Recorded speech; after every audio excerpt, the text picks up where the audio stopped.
দ্বিতীয় ঢাকা অ্যাপারেল সামিটের উদ্বোধনী অনুষ্ঠানে তিনি বলেন, রপ্তানি পণ্যে আরও বৈচিত্র্য আনতে হবে। এক্ষেত্রে সব ধরনের সহযোগিতার আশ্বাস দেন প্রধানমন্ত্রী।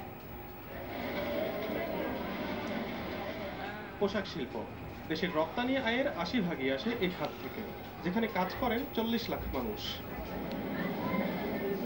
স্বাধীনতার সুবর্ণ জয়ন্তীতে $৫,০০০ কোটি লক্ষ্যমাত্রা পূরণে ঢাকায় দ্বিতীয়বারের মতো আয়োজন করা হয়েছে তৈরি পোশাকের সবচেয়ে বড় এই প্রদর্শনী।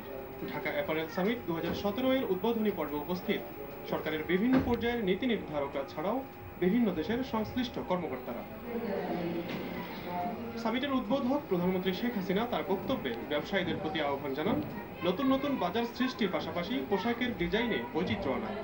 কোন দেশের কোন ধরনের পোশাকের চাহিদা সব থেকে বেশি এবং সময়ের সাথে সাথে প্রত্যেক সিজনের সাথে সাথে যে রং কালার তারও কিন্তু বৈচিত্র্য আছে, সেগুলি দেখে আপনারাও কিন্তু এখানে বৈচিত্র্যপূর্ণতা আনতে পারেন। এই শিল্পের উন্নয়নে দীর্ঘমেয়াদী পরিকল্পনা নিতে ব্যবসায়ী নেতাদের পরামর্শ দেন শেখ হাসিনা। আশ্বাস দেন এজন্য সরকারের পক্ষ থেকে সব ধরনের সহযোগিতা।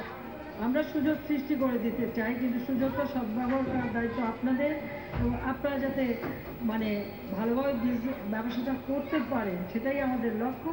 কিন্তু সাথে সাথে শুধু ব্যবসা করে পয়সা কামালে হবে না, কিছু কিছু নিজেদের ইনভেস্টমেন্ট করতে হবে, সেটাও আমি চাই। কোনো নির্দিষ্ট পণ্যে আবদ্ধ না থেকে পোশাক শিল্পের সম্প্রসারণে ভূমিকা রাখতে ব্যবসায়ীদের প্রতি আহ্বান জানান তিনি। বিশেষ অর্থনৈতিক অঞ্চল আমাদের বিজিএমই যদি চায় এই যে যত সেখানে না করে একটা জায়গায় সুনির্দিষ্টভাবে তার ইন্ডাস্ট্রি করতে পারেন, যদি দুটি অঞ্চল অন্তত এখান থেকে আমরা আপনাদের প্রয়োজনীয় জায়গা কি চাহিদা সেটা জানালে পরে সে জায়গা আমরা দিতে পারবো।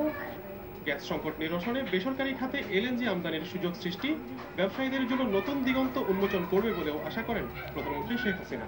সেটা যেন আমরা ইন্ডাস্ট্রিয়াল কাজে ব্যবহার করতে পারি সেই সুযোগটাও আমরা সৃষ্টি করার বিভিন্ন পদক্ষেপ নিয়েছি। হাসান শুভ, চ্যানেল 24, ঢাকা।